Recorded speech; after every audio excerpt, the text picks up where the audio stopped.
Praise the lord. ఈ దినమున మనకు అనుగ్రహించబడిన శ్రేష్టమైన యేసయ్య మాట కీర్తనల గ్రంథం 62వ కీర్తన 8వ వచనం. ఎల్లప్పుడూ ఆయన యందు నమ్మికయుంచుడి. ప్రియమైన వారలారా, ఎల్లప్పుడూ అనే పదం మనకు ఒక ముఖ్యమైన సందేశాన్ని చెబుతుంది.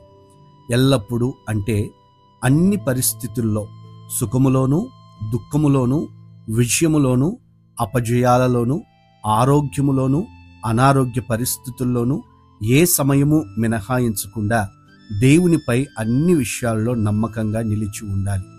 మనుషులు మారిపోవచ్చు, పరిస్థితులు తిరగబడవచ్చు, మన బలం కొన్నిసార్లు సరిపోకుండా ఉండి ఉండవచ్చు, కానీ దేవుడు మాత్రం మారడు. హెబ్రీయులకు రాసినటువంటి పత్రిక 13వ అధ్యాయం 8వ వచనములో యేసుక్రీస్తు నిన్న నేడు ఒకటే రీతిగా ఉన్నాడు, అవును యుగయుగములకును ఒకటే రీతిగా ఉండును. కీర్తనల గ్రంథం 125వ కీర్తన 1వ వచనంలో యెహోవా యందు నమ్మికయుంచువారు కదలక నిత్యము నిలుచు సీయోను కొండవలె నుందురు. దేవునిపై నమ్మకం అంటే మన భారం ఆయనకు అప్పగించడం, ఆయన సమయం కొరకు ఎదురు చూడడం, ఆయన వాక్యంపై మన హృదయాన్ని నిలపడం.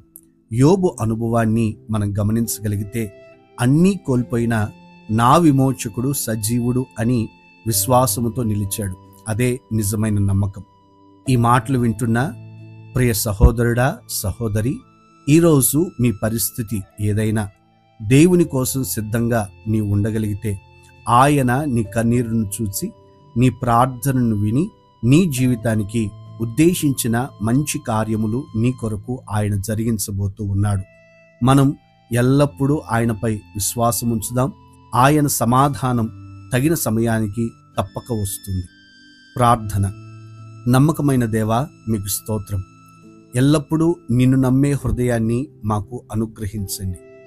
పరిస్థితులు మారినా మా విశ్వాసం మారకుండా మీరు కాపాడమని కోరుకుంటూ ఉన్నాం. నీవే మా ఆశ్రయము, మా ఆధారము. మా జీవితమును మీ చేతులకు అప్పగిస్తూ ఉన్నాం.